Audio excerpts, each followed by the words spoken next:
April 26, 1986, 1:23 in the morning.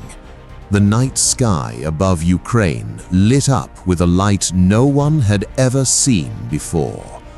The world called it an accident, but that word hides the truth.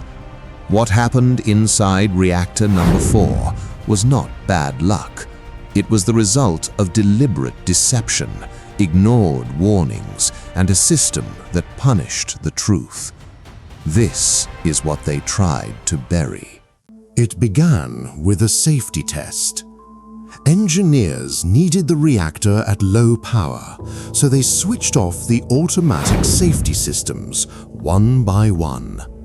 Each one a line they were never supposed to cross. What they didn't fully know, the RBMK reactor had a design flaw classified as a state secret. At low power, it became violently unstable. At 1:23 a.m., the operator pressed AZ5, the emergency shutdown button, the one meant to stop everything. Instead, it lit the fuse. Power surged to 100 times its limit in just 3 seconds. The fuel rods shattered.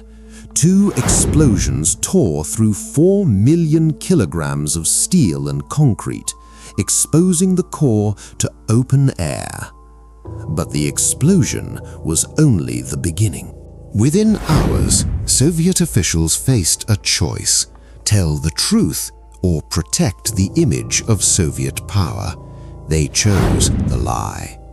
In Pripyat, 50,000 people lived just 3 kilometers from the reactor.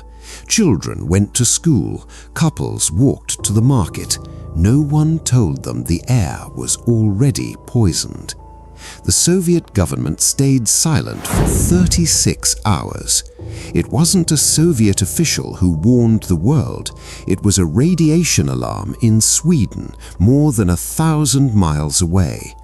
The Soviet official death toll was 31 people, but independent scientists estimate the true long-term toll may reach hundreds of thousands, from cancers and contamination spreading silently for generations.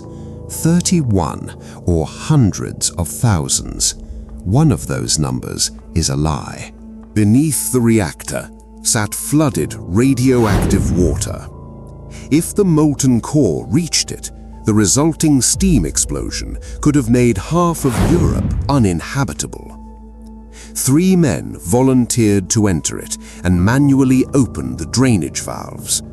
Alexei Ananenko, Valeri Bespalov, Boris Baranov. One flashlight, no real protection. They knew the risk. They went anyway. Over 600,000 liquidators followed, clearing radioactive debris by hand. Their protection? A thin apron and a paper mask. No cameras, no applause. Just ordinary people doing the most extraordinary thing. Chernobyl released radiation 400 times greater than the Hiroshima bomb. Today, a 36,000-ton steel structure seals the broken reactor, the largest movable structure ever built.